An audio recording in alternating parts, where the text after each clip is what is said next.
عليكم ورحمة الله وبركاته.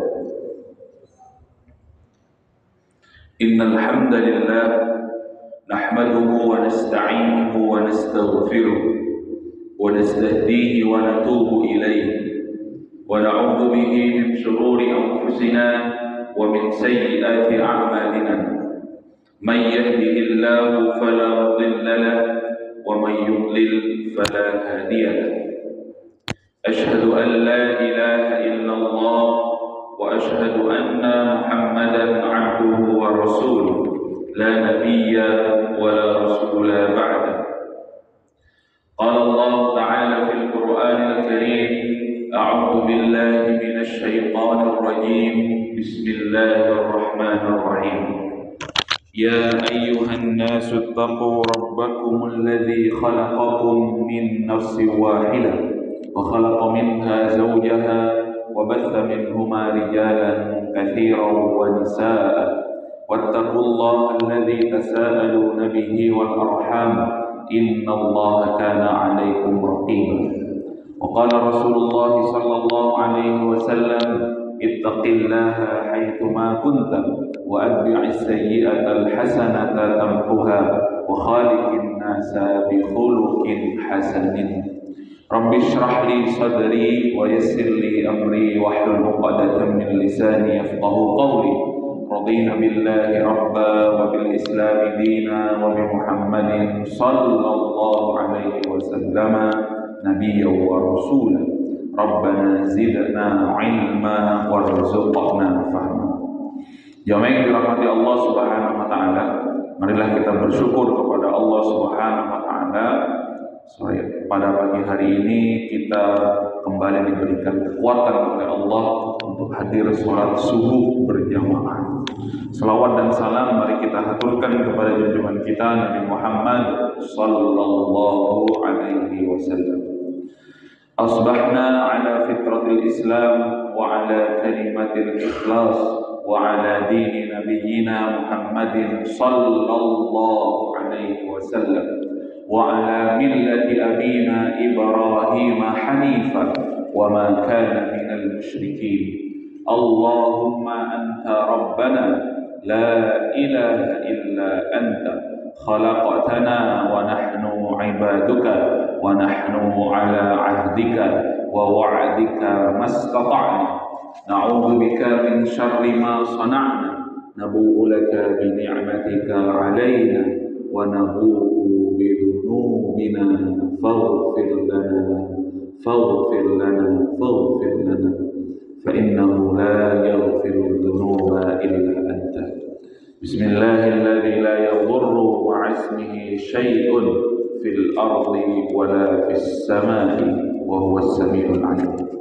Jamaah rahimakumullah, marilah kita lanjutkan pembacaan Alkitab Asy-Syama'il Al-Muhammadiyah. Dua hadis terakhir dalam bab khuluqi Rasulullah sallallahu alaihi wasallam. Akhlak dan kepribadian Rasulullah sallallahu alaihi wasallam. Hadis yang pertama adalah hadis yang disampaikan oleh Ar-Rabi' binti Muawwil bin Afra. Qalat, beliau berkata, Ataitun Nabiyya sallallahu alaihi wasallam. Jadi kata Muawwil bin Afra, ia datang kepada Rasulullah sallallahu alaihi wasallam biqina'in min rutabin wa ajrin zughbin fa'aqani mil'a kaffaihi hulliyan wa dhahaban. Aku pernah memberi Rasulullah sallallahu alaihi wasallam hadiah. Hadiah Bapak Ibu, karena Rasulullah itu tidak menerima sedekah dan zakat, lebih-lebih harta zakat. Karena di dalam syariat itu harta zakat adalah kotoran harta, dan keluarga Rasulullah, keluarga besarnya, ahlul baitnya Rasulullah itu di dalam syariat dilarang menerima harta zakat. karena itu adalah kotorannya harta. Maka Muawid bin Afra ini anaknya datang kepada Rasulullah Shallallahu Alaihi Wasallam membawa hadiah berupa satu mangkok kecil kurma yang masih basah, rutab. Biasanya kalau Bapak Ibu ya, melihat kurma kan yang sudah kecoklatan atau memang sudah coklat atau hitam, ini masih kuning, manis tapi sepet. Bapak Ibu yang dirahmati Allah, pakak, manis pakak tapi enak, gitu, seger. Itu namanya rutab. Ya. Biqina'in min rutabin. Jadi semangkuk kecil rutab kurma yang masih basah. Wa ajri zulfin. Ibu yang dirahmati Allah Subhanahu wa taala. Kemudian yang membawa itu adalah anak yang masih kecil. Kemudian fa'aqani mil'a kaffihi hulliyan wa dhahaban. Setelah Rasulullah SAW menerima, ternyata diganti oleh Rasulullah SAW, itu diberi juga. Tadi kami, kata Muawid bin Afra anaknya itu, ya, oleh Rasulullah SAW saya juga diberi emas dan perhiasan emas sebanyak 1 genggaman tangan beliau. Ini Rasulullah. Jadi segini diberikan ganti, kemudian diberi juga. Rasulullah SAW dikasih hadiah berupa 1 mangkok kecil kurma oleh anaknya Muawid bin Afra yang pada saat itu masih kecil. Kemudian diganti juga ya, sebagai kecintaan Rasulullah SAW kepada orang yang memberinya hadiah dengan emas 1 genggaman dan emas dan perhiasan dengan 1 genggaman tangan beliau. Subhanallah, Allah Subhanahu wa taala. Apa kata penjelasan di dalam hadis ini? Ini menunjukkan Rasulullah SAW begitu dermawan. Begitu.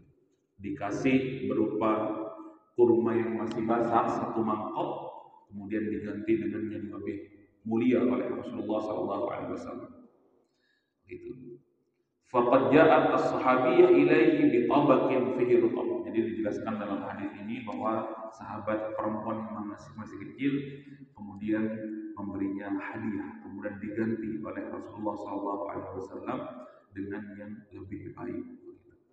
1 genggaman emas dan perhiasan. Karena di sana emas ya berupa potongan-potongan uang dinar, kepingan-kepingan uang dinar, kemudian perhiasan itu sendiri. Bapak Ibu yang dirahmati Allah Subhanahu wa taala. Apa yang bisa kita ambil pelajaran dari hadis ini? Ya. Kata penulis, al-hadiyah la turad. Sekecil apapun hadiah itu tidak boleh ditolak. Ya, kepada kita, khususnya juga Rasulullah SAW. Ya. Kenapa? Karena sekecil apapun hadiah itu pasti diberikan kepada orang yang istimewa. Sekecil apapun, maka tidak boleh ditolak. Al-ata'u minnal kurama'i laisa lahu hudud. Ya, jadi bagi orang yang dermawan, Bapak Ibu yang dirahmati Allah, ketika ia memberi sesuatu maka tidak ada batasan-batasan, silakan memberi apa saja. Kemudian amilun nasi bima yuhibbu wa bima tuhibbu.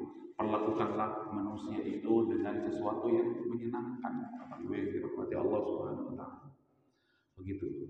Kalau tidak bisa membahagiakan orang lain, paling tidak membencinya. Bapak Ibu yang dirahmati Allah Subhanahu wa taala.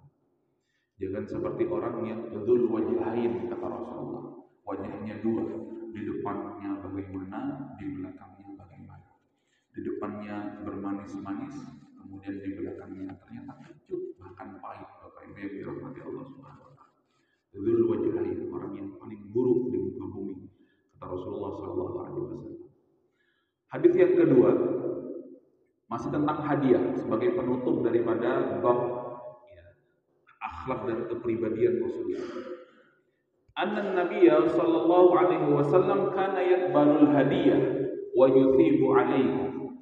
Rasulullah sallallahu alaihi wasallam, kata Ibunda Aisyah, itu menerima hadiah, Dan biasanya Rasulullah juga mengganti hadiah tersebut apabila diberi hadiah oleh seseorang. Hadis ini diriwayatkan oleh Bukhari, Abu Dawud dan At-Tirmidzi. Jemaah yang dirahmati Allah Subhanahu wa taala. Kenapa harus hadiah? Kata Rasulullah di dalam hadis yang lain, tahadu. Saling memberi hadiahlah kalian karena itu akan menjadikan kalian saling mencintai. Begitu. Tahadu. Bapak Ibu. Kemudian juga ini adalah tuntunan Rasulullah sallallahu alaihi wasallam. Begitu. Fi qubuliha min jabarin lil khatiri wa adami igdabi sahibiha. Bapak Ibu yang dirahmati Allah Subhanahu wa taala. Tetapi bagi yang memberi hadiah, kalau tidak mau diberi hadiah juga jangan dipaksa. Begitu, dipaksa untuk diberi hadiah. Barangkali kata penulis ada yang tidak suka diberi hadiah, jadi jangan dipaksa sampai-sampai dia yang menerima itu menjadi marah. Begitu. Karena sesungguhnya hadiah itu walidawamil hubbi. Untuk supaya kecintaan antara orang-orang beriman itu menjadi langgeng. Kemudian wazarul ulfati fil qulubi, dengan saling memberi hadiah itu menanamkan kasih sayang di antara hati orang-orang yang beriman. Baik yang dirahmati Allah Subhanahu wa taala. Juga hadiah itu atau memberikan hadiah itu adalah sunnah Rasulullah sallallahu alaihi wasallam. Faman a'tahu syai'an radda lahu minal ma'ruf wal jamil ma yazidu ala hadiyatihi. Begitu. Kalau orang itu diberi hadiah, maka sangat baik apabila juga dia memberikan hadiah balik. Bapak Ibu yang dirahmati Allah. Bisa yang sama dengan yang diberi begitu kepadanya, bisa juga lebih baik dari apa yang ia beri. Bapak Ibu yang dirahmati Allah Subhanahu wa taala. Nah, kemudian di sini ada catatan. Barangkali ini bisa menjadi renungan untuk kita bersama karena ini ada kebiasaan di kita. Man yuwazzimul hadaya khaufan minal 'ali indama ya'ti min safarihi faqad aftal Imam Al-Ghazali bi'adami qubuli hadiyati ijma'. Ini dia. Bapak Ibu yang dirahmati Allah, karena ini kebiasaan di kita. Barang siapa yang memberikan hadiah kepada orang karena takut dicela, karena takut direndahkan, karena ia baru saja pulang dari perantauannya, begitu. Faqad aftal Imam Al-Ghazali bi'adami qabuli hadiyati ijma'an. Kata Imam Al-Ghazali dalam fatwa beliau, secara ijma' juga dinukil oleh ulama-ulama yang menguatkan pendapat beliau, maka hadiahnya jangan diterima. Ya, Bapak Ibu yang dirahmati Allah SWT. Kan kita ada pulang dari bepergian, pulang dari merantau.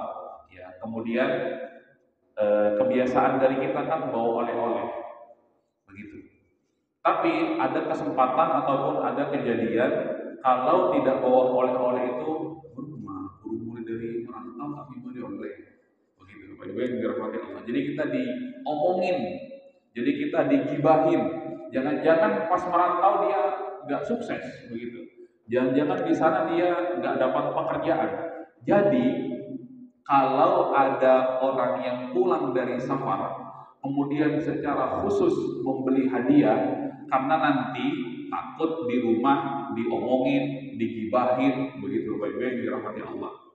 Kemudian dikata-katain buruk oleh tetangganya, begitu. Maka kata Imam Al-Ghazali, jangan diterima hadiahnya, begitu. Artinya Bapak Ibu yang dirahmati Allah Subhanahu wa taala, ya, di dalam perkataan Imam Al-Ghazali ini seolah tersirat, begitu, kepada orang yang ingin bepergian, jangan gampang-gampang minta oleh-oleh. Bapak Ibu yang dirahmati Allah. Misalkan ada yang mau pergi ke mana, oleh-oleh ya, begitu Bapak Ibu yang dirahmati Allah. Di dalam perkataan Imam Al-Ghazali ini, takut memberatkan beliau. Tapi kalau diberi, artinya tidak ada macam-macam yang tadi kami sebutkan di awal, memang murni baru pulang safar sebagai penghargaan kepada temannya, saudaranya, kemudian dia memberi, barangkali tidak ada sesuatu yang ia beri itu di sini tidak ada, cuma ada yang di sana, maka itu diterima dengan baik, bahkan bisa diganti juga dengan yang lebih baik. Bapak Ibu yang dirahmati Allah Subhanahu wa taala. Jadi ini apa fatwa dari Imam Al-Ghazali seolah ingin mengatakan kepada kita kalau ada saudaranya bepergian atau mau pulang dari mana, jangan mudah-mudah mengatakan lewat-lewat ya begitu. Takutnya Imam Al-Ghazali itu memberatkan orang yang baru akan pulang dari safar tersebut. Bapak Ibu yang dirahmati Allah, itu adalah hadis yang terakhir dari bab akhlak dan kepribadian Rasulullah Shallallahu Alaihi Wasallam. Insya Allah di pertemuan berikutnya kita akan membahas tentang sifat malu yang dimiliki oleh Rasulullah Shallallahu Alaihi Wasallam. Subhanaka Allahumma wa bihamdika asyhadu an la ilaha illa anta astaghfiruka wa atubu ilaik walhamdulillahi rabbil alamin. Wassalamu alaikum warahmatullahi wabarakatuh.